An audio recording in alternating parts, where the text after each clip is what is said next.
مونږ یې په دې ټول قران کې یو مقام کې د مصدر توفینا په یو مقام کې په دې ټول قران کې یو آیت دا چې او حیا چې پاغي کې دا خبره ای چې د لفظ توفا معنی چې دا هغه د وجود او د روح سره پورا اغستل دی یو آیت صرف خیر زیات نه مونږ بستا خبره ټوله بیا تسلیم کو زکه چې دې توفی مصدر نا قران کې چې څومره مشتقات راغلي دي په څومره مقاماتو کې چې راغلي دي د ټولو نه مراد سره یا خوب دی او یا مرګ دی سره یا خوب دی یا مرګ دی صرف دو مقامات داسې دي لکه سورۃ انعام او سورۃ الزمر چې دلته د خوب د پارم دا لفظ ذکر شوی دی او د دین علاوه چې څومره مقاماتو کې راغلي هغه ټول په معنا د څه دی د مرګ دی لکه مثال په تور باندې زتا استا یو آیت چې هغه پیش کوما سورۃ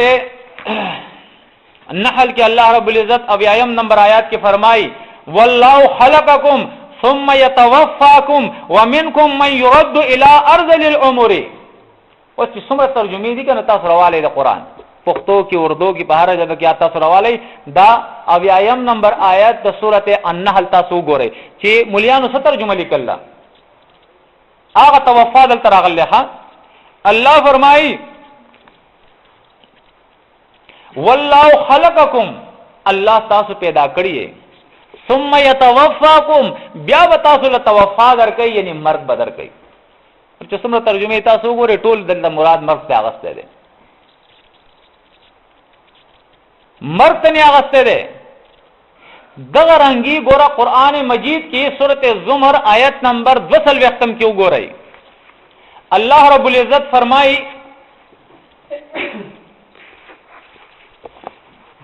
سورۃ الزمر کی اللہ یتوفى الانفس حين موتها والتي لم تمت في منامها اللہ رب العزت توفا ور کوي یعنی مرګ ور کوي چاته ور کوي نفسونو توفا کوي قبض کوي اللہ رب العزت په کم وخت کې په وخت مرګ کې او په وخت خوب کې دا دوه مقامات چې ده الله رب العزت خولې دي یو مقام د خوب دی او بل وخت دی هغه د مرګ دی دارنګي الله رب العزت په سورۃ السجدہ کې الله رب العزت فرمایي په آیت نمبر 11 کې قل يتوفاكم ملك الموت الذي وكل بكم ثم الى ربكم ترجعون او یا پیغمبره یتوفاکم توفا در کوي تاسو ته ور الله توفا ور کوي په وخت مرګ کې او په خوب کې سورۃ زمر آیات الله یتوفى الانفس حين موتها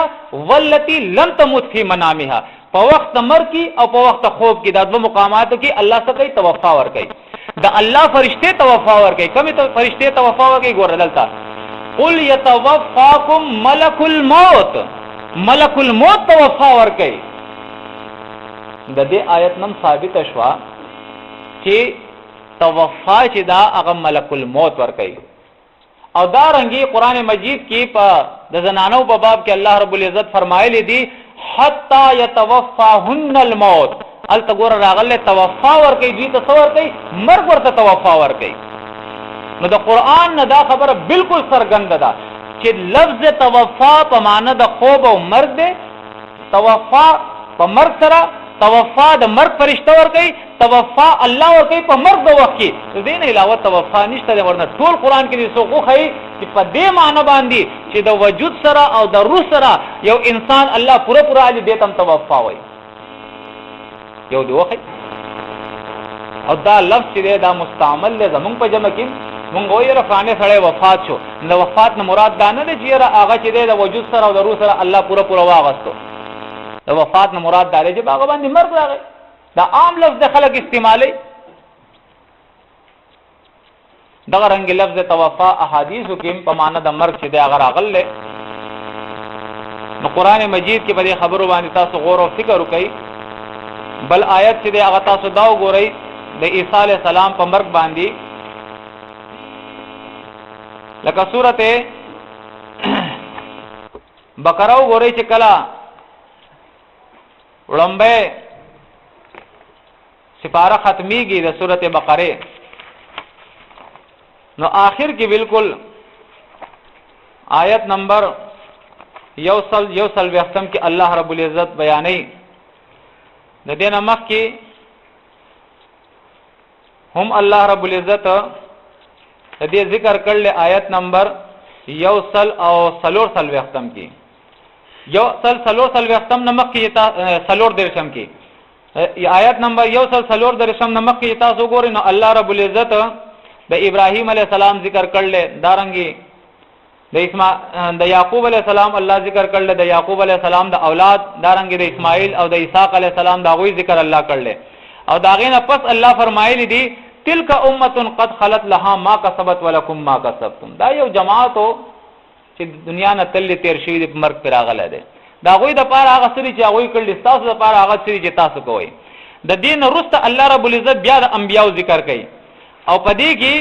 د ابراهیم علیه السلام، اسماعیل علیه السلام، یعقوب علیه السلام، اولاد د یعقوب علیه السلام دا غوی ذکر کوي. د دین وروسته الله رب العزت فرمایي وما اوتی موسی و عیسی، او هغه چې ورکړی شو موسی او عیسی ته. دلته الله د موسی او عیسی د دې دوه انبیاء ذکر وکړو، او د دې تمام انبیاء د ذکر نه وروسته بیا الله رب العزت آیت نمبر یوصل وختم کې الله فرمایي تلک امه قد خلت لها ما کسبت ولکم ما کسبتم. دا یو جماعت ته انبیاء چې د دنیا نه لاړ تیر شو، په دوی باندې مرګ راغلی دی، دا غوی د پاره هغه څه دي چې هغوی کړل دي، او ستاسو د پاره هغه څه دي چې هغه تاسو کړی دي. ګوره په دغه جماعت کې الله د عیسی علیه السلام هم ذکر کړی دی. دارنګي سورته آل عمران کې وګورئ آیت نمبر یوصل او سلور وختم کې الله رب العزت بیانوي وما محمد الا رسول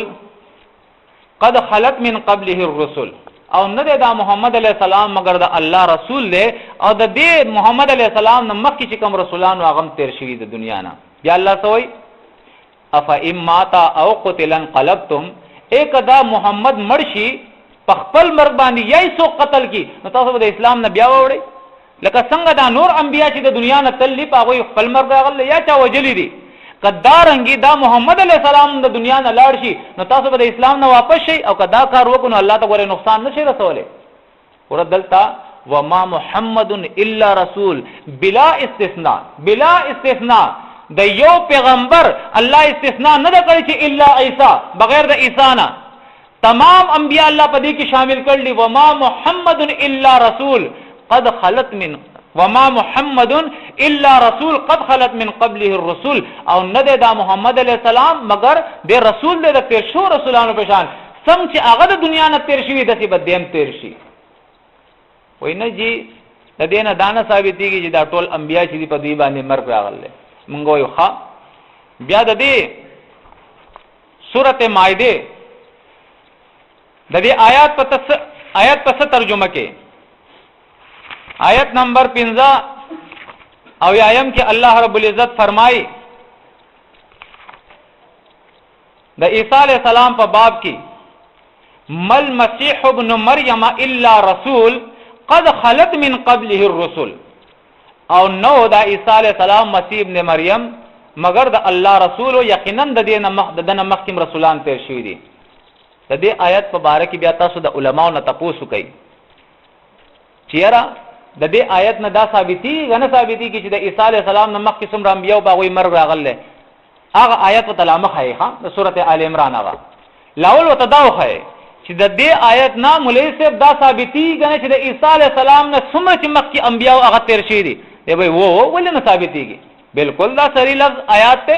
چې د عیسی علیہ السلام نه مخکې څومره انبیاء باغوي باندې مرګ راغله ده. نو بیا ورته د آیات پېښ کا چې د دې آیت نه بیا څه ثابت شو چې محمد علیہ السلام نه چې څومره مخکې هغه ټول مړ شوي دي، بیا به د حالات خراب شي. حالانکه دې آیت کې د سورته المائده آیت کې وګورئ مخکې الله وضاحت کوي څه وایي. الله فرمایي و امه صدیقه، دا عیسی علیہ السلام او مور ددا هغه رښتینه خدوا د الله پیغمبر او دا رښتینه خدوا کانا یاکلان الطعام د دواړو به طعام خړو دوی وسکو ورا کانا یاکلانی کانه داخل کړه دې په مضارع باندې او کله چې کانه په مضارع داخل شي معنی د استمراری کوي ماضی استمراری یعنی مخکی تیر شي وخت کی مسلسل دا عمل د دوی وو چې دوی به خوراک کو ځکه دا د انبیانو لپاره الله فرمایي وما جعلناهم جسدا لا یاکلون الطعام وما كانوا خالدین الله وی ما د انبیانو لپاره داسې وجود نو ور کړی چې همیشه په دنیا کې دوی یا دوی د خوراک نه کې بغیر د خوراک نه دوی چې ژوند تیری نه الله وی دوی تم د خوراک ضرورت وو نو عیسی علیہ السلام په باره کې او داغه د مور په باره کې الله سوئی کانا یاکلان الطعام د دواړو به خوراک کوو که عیسی علیہ السلام ژوندې وي او خوراک کولې یا بکې نو دا ولي الله ذکر کړی دي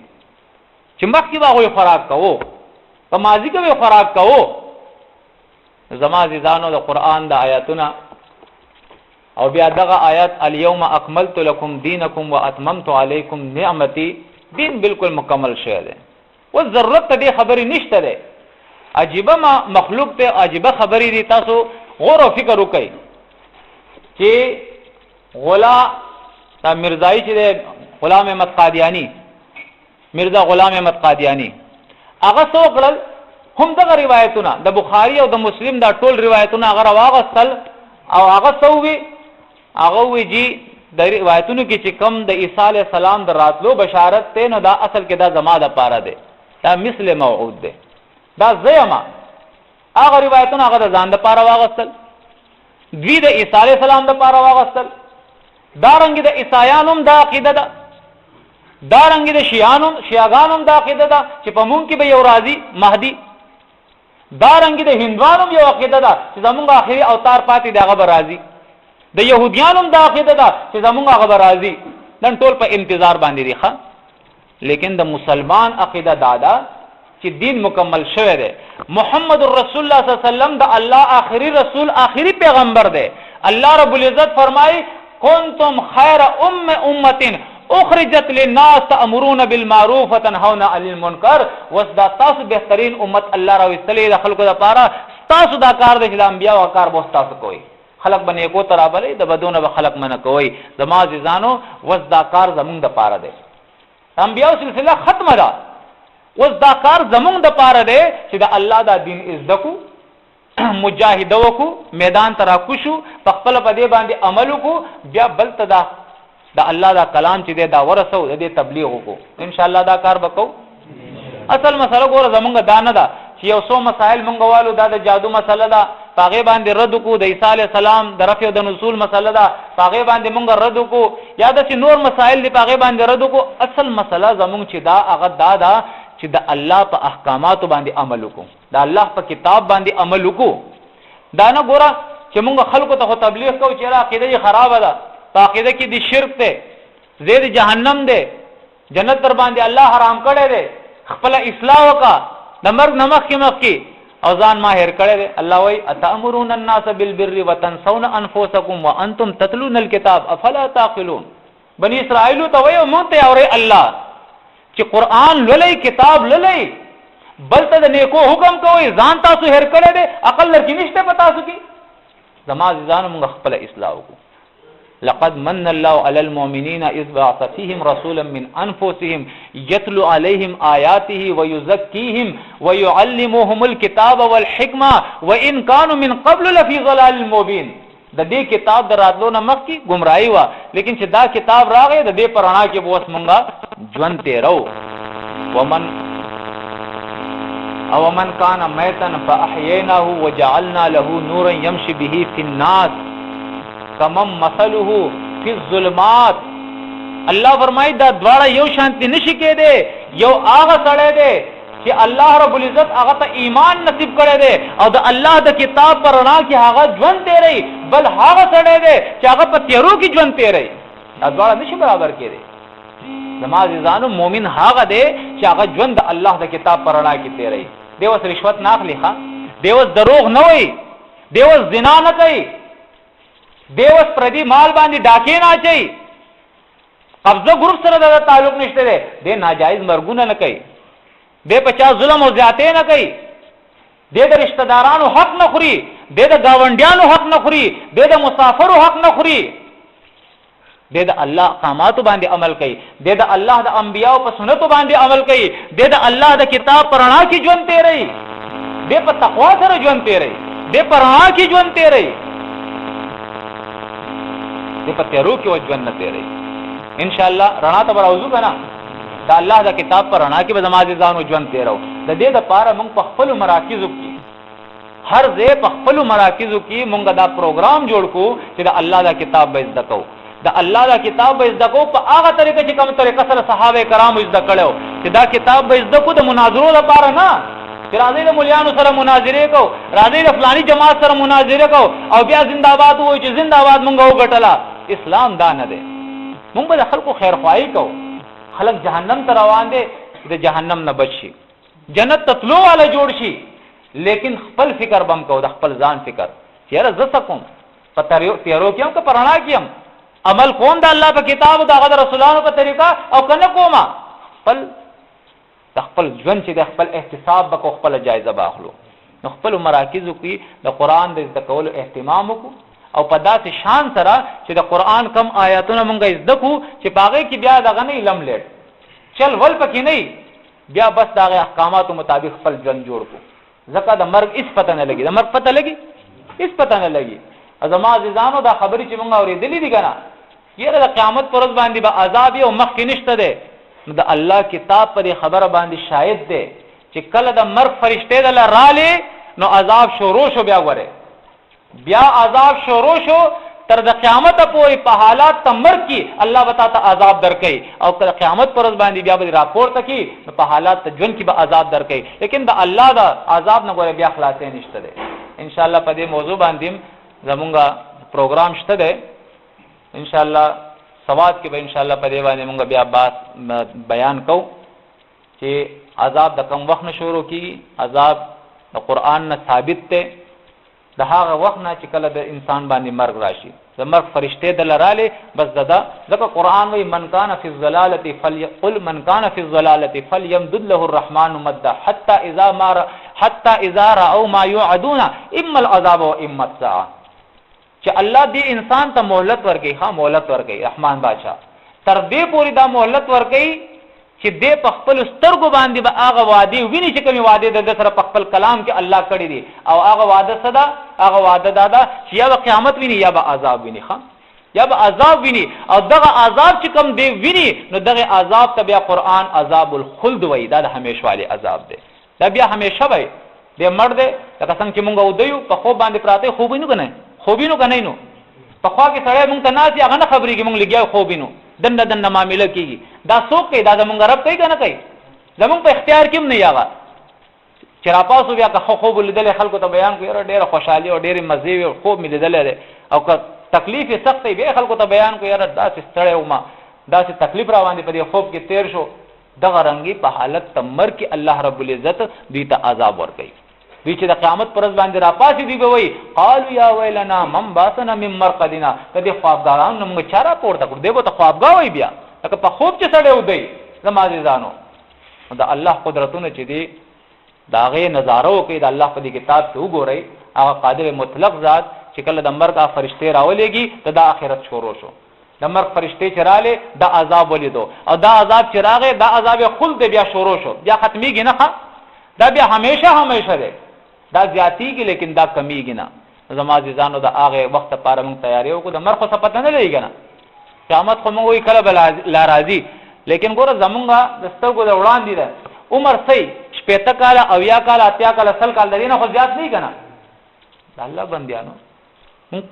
په څه خبرې مقصد دی چې ځان موږ په دوکه کې اچولې دی. په دنیا کې دومره مشغوله شوي یو مونږه چې زموږ سره ټایم نشته دی کلام زده کولو لپاره، زموږ سره ټایم نشته چې خپل اصلاح وکړو د دې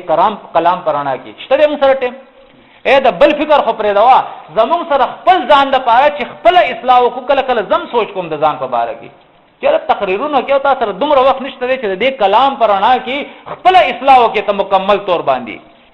نو دا زما د پاره هم تاسو د پاره هم چې په دې خبره باندې موږ وجاړو. غور او فکر په خبره باندې وکړو چې دا مونږ چیرته روان یو. زموږ سره دومره وخت نشته چې دا کلام په دې کې مونږ دومره غور او فکر وکړو چې خپل اصلاح وکړو د دې پرانا کې. ورنه دا فرقې دا جماعتونه دا دعوی دا تقریرونه دا موږ د الله د عذاب نه بیان نشي خلاصولی. کچره موږ د الله نافرمانه د دنیا نه لاړو. ځکه قرآن وایي ان المجرمین فی عذاب